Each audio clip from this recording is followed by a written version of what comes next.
8 de agosto de 2025, nesta sexta-feira da 18ª semana do Tempo Comum, a Igreja celebra a memória de São Domingos, presbítero.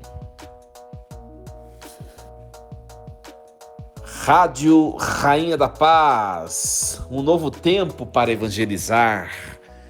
Meus queridos filhos e filhas, muito bom dia, vos saúdo com a paz de Jesus, que alegria nos encontrarmos nessa sexta-feira. Sextou, terminarmos a nossa semana de trabalhos, de estudos, de tantos compromissos, já prevendo o fim de semana que vem pela frente. Sexta-feira é sempre um momento de gás, né? Um momento de bom ânimo, de novos entusiasmos. Isso é muito bom, muito bom, muito bom. Sintam-se bem acolhidos, vos saúdo com a paz de Jesus.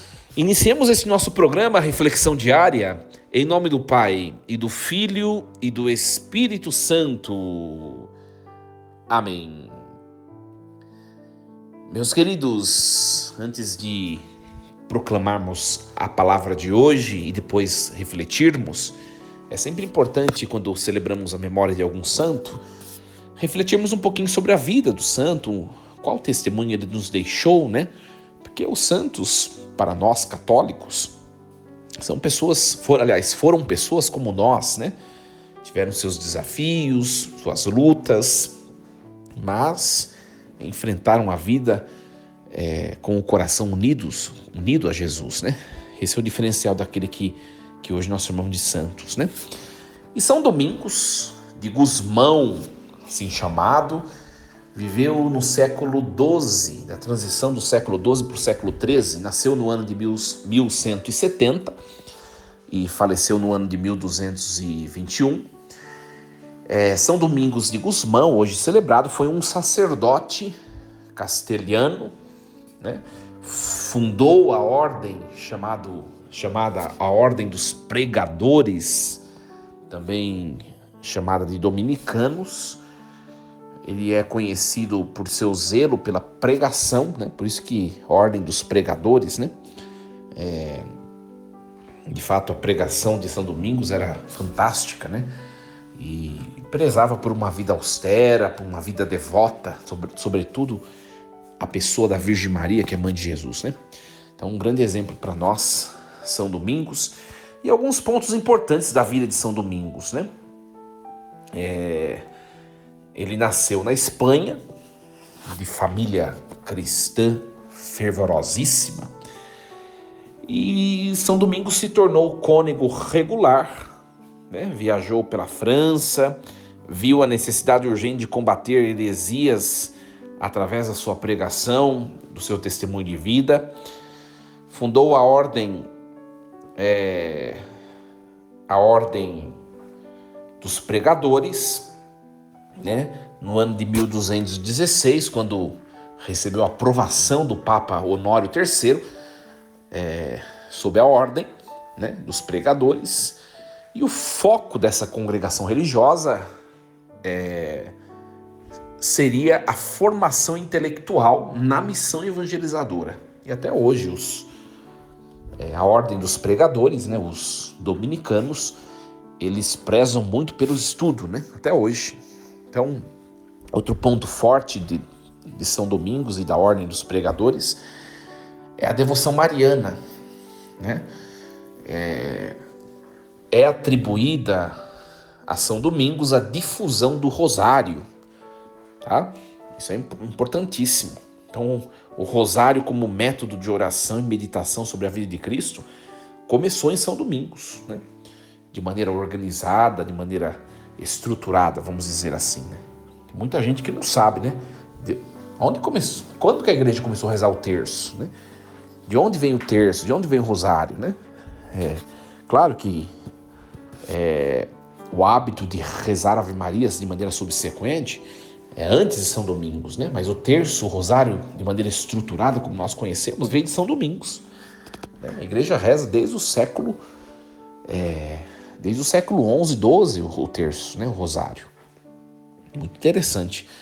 Hoje, sabe o que eu acho curioso? É muito interessante. Hoje os nossos irmãos protestantes, eles caluniam, blasfemam contra essa devoção, né? Só que a igreja, os cristãos rezam o rosário antes de existir igreja protestante, né? Quando a gente fala mal de alguma coisa que veio antes de nós, a gente está falando mal de uma tradição e de pessoas que já não existem mais nesse mundo, que já passaram por aqui e que testemunharam a fé, né? Se o mundo de hoje conhece Jesus Cristo, foi por causa das pessoas, dos nossos antepassados, né? E os nossos antepassados, quando eu falo dos nossos antepassados, estou falando antes de surgir a era protestante, os nossos antepassados rezaram o rosário, né? Antes de surgir protestantes. Então, quando a gente critica uma coisa, no fundo a gente está criticando aqueles que trouxeram tudo que nós temos hoje como cristãos, né? Você pega um irmão protestante, por exemplo, que carrega a Bíblia embaixo do braço, né? Que fala de Jesus, que prega Jesus, que não sei o quê, né? Ele só sabe tudo isso porque essas pessoas que rezavam o rosário ensinaram. Senão a fé não teria chegado até a gente. Vocês concordam comigo? Quem que trouxe a fé para nós até hoje? Hoje, nos dias de hoje? Foram os antepassados, né? Não é verdade? E os antepassados rezavam o rosário. Então a gente tem que também ponderar um pouco isso, né? Às vezes a gente crê nas pessoas que estão falando tanta bobagem hoje. Olha para a história, olha para trás. Aprenda com os nossos antecessores, né? Os nossos predecessores na fé. É muito mais proveitoso, né? Então, interessante. Depois, São Domingos vai falecer em Bolonha, na Itália, como eu falei já no ano de 1221, e a festa é celebrada hoje, dia 8 de agosto, né? Então, uma máxima de São Domingos de Gusmão é contemplar e dar aos outros o fruto da contemplação, né? Contemplata alis tradere. Ensinar, né? Ensinar a contemplação. É muito bonito isso. Muito bonito. Muito bem, queridos. Meditada a vida de São Domingos de Gusmão, agora vamos proclamar a leitura de hoje e depois disso refletir sobre ela. Leitura do livro do Deuteronômio, capítulo 4, versículos do 32 ao 40.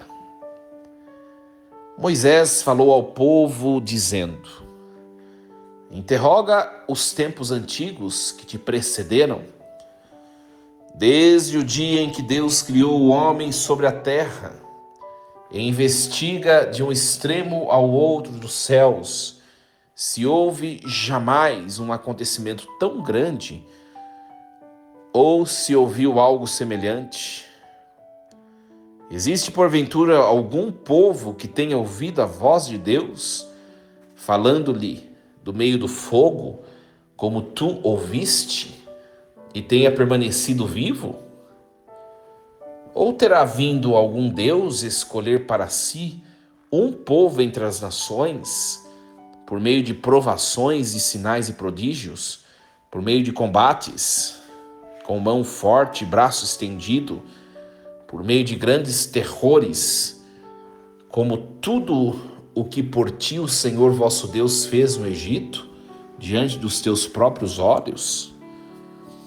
A ti foi dado ver tudo isso, para que reconheças que o Senhor é na verdade Deus, e que não há outro Deus fora dele.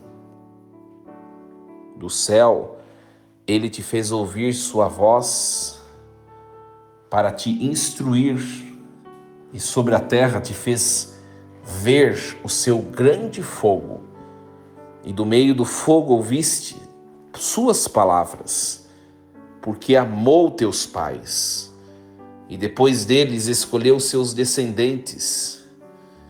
Ele te fez sair do Egito por seu grande poder, para expulsar diante de ti nações maiores e mais fortes do que tu, e para te introduzir na terra deles e dá-la a ti como herança, como tu estás vendo hoje. Reconhece, pois, hoje e grava-o em teu coração, que o Senhor é o Deus lá em cima do céu e cá embaixo na terra, e que não há outro além dele. Guarda suas leis e seus mandamentos, que hoje te prescrevo, para que sejas feliz, tu e teus filhos, depois de ti, e vivas longos dias sobre a terra, que o Senhor teu Deus vai dar para sempre. Palavra do Senhor. Graças a Deus. Meus queridos, é sempre bom retomar para a gente poder compreender a sequência da liturgia, né? Nós estamos acompanhando a sequência dos textos bíblicos, na ordem que é disposta a chamada Torá, que para nós se chama Pentateuco, os 5 primeiros livros da Bíblia. Então nós começamos com o Gênesis, depois passamos para o Êxodo, depois nós passamos para o Levítico. Agora, por último, nós refletimos o livro dos Números, e agora nós estamos coroando o Pentateuco, ou a Torá, né? Pentateuco para nós cristãos e Torá para os judeus, que são os primeiros 5 livros. Nós estamos coroando com o último, que é o Deuteronômio, tá? Por isso começamos o Deuteronômio hoje. Claro, né? Nós já acompanhamos a leitura a partir do capítulo 4, tá? Não dá na liturgia para lermos o livro todo, né, gente? A gente está fazendo uma passagem, né? Uma passagem geral sobre a história da salvação, para que a gente conheça os livros de maneira geral, né? Se você quer depois estudar livro por livro, tem que fazer um curso de Bíblia, né? Então, mas é muito... somente pela liturgia a gente já passeia pela história da salvação, né? É muito bonito, muito bonito. Então hoje nós acompanhamos o capítulo 4. E esse trecho que nós ouvimos hoje, ele faz parte do grande discurso que Moisés faz antes do povo de Israel entrar na terra prometida, tá? É uma exortação para que o povo de Israel reconheça a singularidade de Deus e permaneça fiel à aliança, tá? Então vamos pegar versículo por versículo, pelo menos de 2 em 2, mais ou menos, tá? Moisés começa pedindo ao povo de Israel que investigue na história, pergunta aos tempos antigos, Moisés fala, se já houve algo semelhante ao que Deus fez por eles, ou seja, pelo povo de Israel, né? Então Moisés aqui faz uma lembrança do evento singular do Sinai e do êxodo do Egito, né? Tanto o êxodo do Egito, ou seja, a saída, né? A passagem do Mar Vermelho, a fuga do Egito, quanto o milagre do Sinai, quando Deus, né, o Sinai começa a tremer, pegar fogo, e Deus entrega a Moisés as tábuas da lei, né? Foram 2 momentos importantíssimos. São eventos que mostram os prodígios, a intervenção concreta de Deus, né? Pergunta qual povo que teve a manifestação tão concreta de Deus como o povo de Israel, né? Nenhuma outra nação teve um Deus tão próximo, tá? Pois aí está escrito no versículo 35, para que saibas que o Senhor é Deus, não há outro fora dele. Ele deu a conhecer, ele se mostrou por meio desses sinais, né? Então nós temos uma afirmação aqui monoteísta do Antigo Testamento muito forte, tá? E Deus, ele fala do céu para instruir o povo que está sobre a terra, né? Ele mostra a sua grandeza por meio dos sinais próprios da terra, fogo, né? Os eventos naturais, por exemplo, a abertura do mar, quando o povo sai fugindo, né? São manifestações de Deus. Nós chamamos de algumas manifestações de teofanias, né? É como se tivesse uma união da transcendência, que é o céu, com a imanência, que é a terra. Tá? Então, o tempo todo no Antigo Testamento nós vemos essa união da transcendência com a imanência, do céu e da terra, os eventos que acontecem. Tá? E é muito bonito que Israel, né, é uma nação que foi escolhida por Deus. A escolha de Israel está ligada ao amor que Deus tem pelos patriotas. Muito bonito. Então, quando a gente vai falar que Israel vai conquistar a terra prometida, na verdade essa conquista não é mérito desse povo. É promessa de Deus, é presente de Deus, é dom de Deus. É dom de Deus. Tá? Depois nós vemos no versículo 39, só o Senhor é Deus no céu e na terra, ou seja, o livro do Deuteronômio quer reafirmar a fé monoteísta. E por que o livro faz isso? Porque o povo tinha, né, na sua experiência, na sua constituição, o povo já teve essa experiência de cultuar tantos deuses, ou seja, um povo politeísta, que agora é chamado a crer num único e verdadeiro Deus. Esse Deus que fez prodígios. Só existe um. Só existe um. Né? Deus único, não há espaço para outros deuses. A fé de Israel é exclusiva e absoluta. Deus não quer dividir espaço com nenhum outro Deus.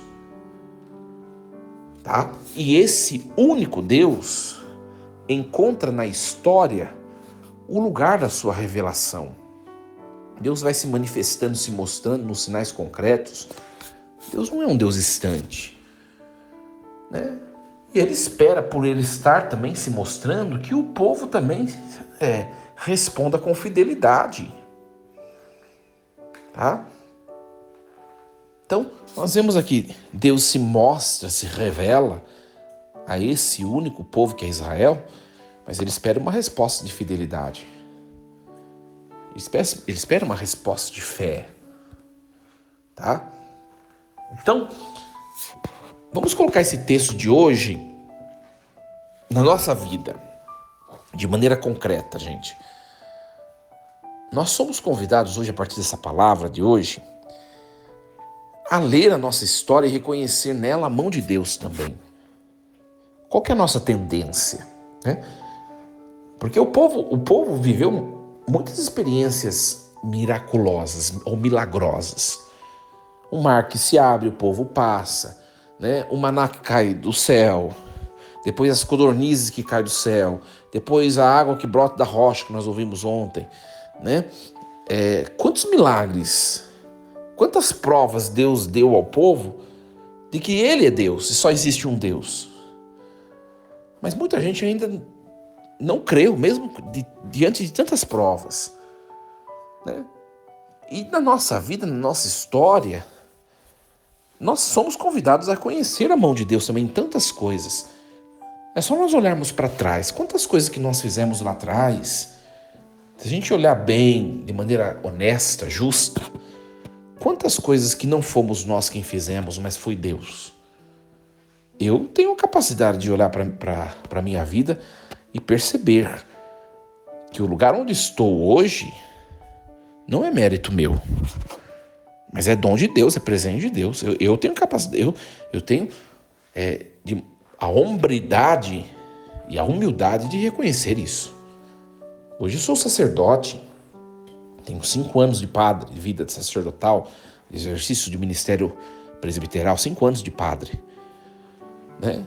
Estou numa paróquia maravilhosa, com pessoas maravilhosas, tenho uma família maravilhosa, uma caminhada, uma estrutura de vida, um elenco intelectual que foi construído ao longo de todos esses anos. Tudo isso que eu tenho, estou falando de mim, né? Não é mérito meu somente. É claro, tem meus esforços? Tem. Mas é bênção de Deus, gente. É bênção de Deus. E hoje eu e você, nós somos convidados a reconhecermos tudo que Deus fez por nós, no nosso passado, na nossa história, né? E esse Deus, ele é único, ele é fiel, e ele exige que nós também sejamos fiéis. É inaceitável por parte de Deus que nós o substituamos por ídolos modernos. E olha, acaba acontecendo, viu, gente? Em mim, também em você, né? Esses dias veio gente confessar, atendi confissão na paróquia. Ai, padre, eu fui viajar, não fui à missa, quero confessar. É um pecado grave? É um pecado grave, né? Porque domingo é dia do Senhor. Em segundo plano é dia da família. Em terceiro plano é dia de lazer, de passeios. Em primeiro plano é dia do Senhor, domingo. Claro que acaba ao mesmo tempo abraçando todas as dimensões, elas se abraçam, né? O dia do Senhor é dia de Deus, dia dos sacramentos, mas é dia da família, dia dos amigos, dia do lazer, dia da alegria. E acabamos vivendo isso de maneira comunional, né? De uma só vez, vamos dizer assim. Só que a pessoa pergunta e fala, sim, é um pecado grave, porque você trocou a Deus por outras coisas, que você poderia provar, experimentar e viver sem deixar a Deus, mas você decidiu experimentar e viver essas coisas sem Deus. A pessoa, é verdade, padre, é verdade. Claro, é um exemplo que eu estou dando, né? Deus exige de nós certa exclusividade, gente. Nossa, à medida que o tempo vai passando, a gente tem que ir evoluindo na fé. Não dá para ficar trocando Deus por outras coisas. E a gente faz, todos nós fazemos, porque nós somos muito frágeis. Eu vou falar alguns ídolos que às vezes tomam o lugar de Deus no nosso coração. O dinheiro, o poder, o sucesso, a vaidade, os afetos, o prazer venéreo, quantas outras coisas. Então, o objetivo da nossa vida é nós irmos, cada dia que vai passando, vivemos um pouco mais para Deus, né? Também não sejamos hipócritas, né? Tem gente que às vezes começa na igreja e parece que descobriu o Brasil, né? Ah, eu me converti, agora não sei o que. Calma, a conversão é um processo, você não se converteu ainda. Você não se converteu. Depende do que você enxerga por conversão. Se conversão é começar a caminhar na igreja, então tem um monte de gente convertida. A gente vê que não tem nada de convertido, né? Gente de anos de igreja e que tem um comportamento tão pequeno espiritualmente, não sabe perdoar, né? Não consegue domar seus instintos temperamentais. Ou seja, anos de igreja e não se converteu por completo. Eu considero conversão o estado de vida daqueles que estão se aproximando da sétima morada. Enquanto a gente não chega lá, tem muita coisa para fazer ainda, em vez de ficar se dizendo convertido. Tem muito a se converter ainda. Eu enxergo isso de mim. Eu acho que vocês também, né? É muito interessante que a fé verdadeira, ela nasce na memória daquele que tem gratidão no coração. Minha gente, a gente só vai alimentar a nossa fé e permanecer firme em Deus se a gente tem a capacidade de olhar para trás e perceber Deus no passado. No passado Deus fez isso, eu fiz isso, errei, pisei na bola, tomei caminhos errados, mas Deus fez isso. Deus fez isso. As pessoas que não conseguem reconhecer Deus no passado, não conseguem sustentar fé no presente e no futuro. Né? E olha, guardar os preceitos divinos, minha gente, os preceitos divinos, não deve ser um peso para nós.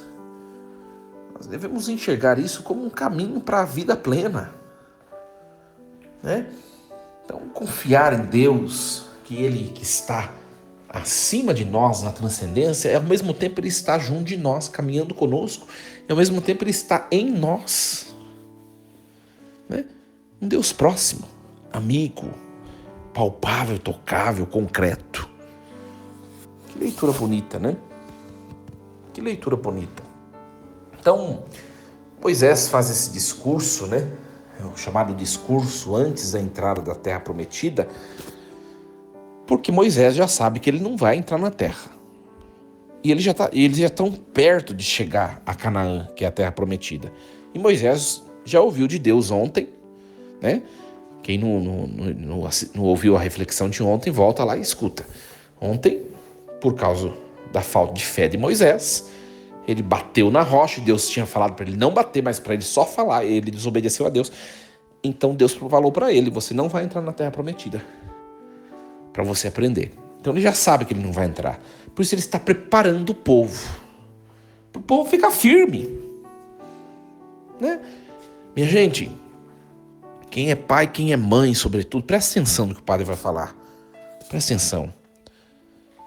Você precisa preparar seu filho e sua filha para entrar no céu. De que jeito? Ensinando os preceitos da igreja, que são os preceitos de Deus. Né? Tem muito pai, muita mãe preparando os seus filhos para uma boa carreira acadêmica, para uma boa carreira profissional, para substituir o filho no emprego, no trabalho, na empresa, na fábrica, enfim, onde trabalha. Muito bem, tem feito bem, tem que treinar o filho para tudo isso. Mas você está treinando seu filho para entrar na terra prometida do céu? Ensinando que tem que ir à missa todos os domingos, ensinando que tem que confessar regularmente, ensinando que tem que praticar uma caminhada de virtudes, ter retidão, ensinando que tem que contribuir com o reino de Deus, com o que ele tem, dando dízimo. Tem preparado seu filho para isso? Não, então você é um péssimo pai. Olha, pode ser que até seu filho não faça, mas você devia falar, exortar, ensinar. Então, é obrigação sua. Olha o que Moisés está fazendo com o povo. Por que Moisés está falando quem é Deus? Né? É um Deus que está presente, é um Deus que está junto, né? É um Deus que é fiel, né? É um Deus que nos escolheu, que nos trouxe até a terra. Por quê? Porque Moisés, como pai desse povo, ele quer que o povo continue em Deus, não perca a aliança, não se afaste. Quem é pai, quem é mãe, se o filho não está em Deus, devia estar muito preocupado, não levando a vida tranquila. Ah, mas meu filho está bem profissionalmente, está bem intelectualmente, está formado, é PhD, é doutor, é mestre, é não sei o que. Tá bom, morreu, vai pro inferno. Adiantou alguma coisa desse mundo? Vocês conseguem perceber? Claro que eu usei o exemplo de pai e mãe, mas estou falando, por exemplo, no meu ministério mesmo, como padre. A palavra padre, acho que vocês sabem que significa pai, né? Aliás, a pior coisa que tem é quando alguém chama o padre de irmão, né? A palavra padre significa pai. Padre não é irmão, é pai. Ai, mas é tão novo. Tem gente que fala, né, às vezes, mas é tão novinho, posso te chamar de você? Não, não pode. Porque eu tenho autoridade espiritual sobre você, mesmo sendo mais novo. Porque Deus me constituiu sacerdote. E o sacerdócio que está na minha alma, ele é eterno, ele vem antes de você, ele é mais velho que você. Eu não sou, mas aquilo que eu trago na minha alma é eterno, é muito antes de você. Porque vem de Cristo, que é Deus, que é eterno. Por isso, eu não sou mais novinho do que você, por aquilo que eu trago na minha alma, que é o sacerdócio de Cristo. Né? E mesma coisa, o padre, né? Que é pai. Eu tenho sob minha responsabilidade espiritual muitas pessoas, né? Muitas pessoas, né? Esses tempos atrás veio uma pessoa aqui que estava se afastando da igreja por uma certa razão, e eu tive de driblar, vamos dizer assim, a lei na situação apresentada para poder não perder a pessoa, porque é minha responsabilidade espiritual. Eu tenho consciência disso. Tenho consciência. Por isso que eu faço missa bem elaborada, homilia bem elaborada, celebro de maneira serena, os mistérios, levo as pessoas a um momento mais orante. Eu não posso estar aqui para brincar. Por quê? Porque eu tenho que preparar o povo para a terra prometida. Se alguém não quiser de maneira deliberada, aí o problema já não é meu. Mas se eu fizer mal feito e não preparar aqueles que Deus entregou aos meus cuidados para entrar na terra prometida do céu, eu serei cobrado depois. Por isso, minha gente, que eu sempre falo, eu faço a minha parte e eu quero fazer bem feita. Bem feita. Se alguém não quer coisa bem feita, o problema já não sou eu. E não é meu problema. Eu sempre falo isso. Esses dias eu falei nas missas aqui na minha paróquia. Eu falei, olha, minhas missas semanais demoram 30 minutos, 35 minutos. As missas semanais, que nós chamamos também de missas feriais. Por quê? Porque não tem música, uma homilia um pouco mais curta, mais breve, a celebração não é muito delongada, né? Não tem tanta solenidade, mas uma missa dominical é bem preparada. Ofereço o conteúdo máximo que eu posso, porque eu estudei para isso. Eu não estudei para mim, minha gente. Eu estudei para o meu povo. Qual o sentido de ficar no seminário 10 anos se eu não posso encorpar uma pregação e oferecer um conteúdo que o povo possa aprender algo novo? Qual o sentido de estudar 10 anos? No seminário. Então, não tem pressa. Não tem por quê. Porque aqui a gente quer fazer as coisas bem feitas. Bem feita. E é isso. Que a palavra de hoje nos ajude. Força e coragem. Em nome do Pai, e do Filho e do Espírito Santo. Amém. Rádio Rainha da Paz. Para ouvir com o coração. Desejo a vocês um excelente fim de semana. Vocês que estão me acompanhando pela Rádio Rainha da Paz, continuem conectados conosco. Lembremos-nos sempre, Deus está no comando de tudo.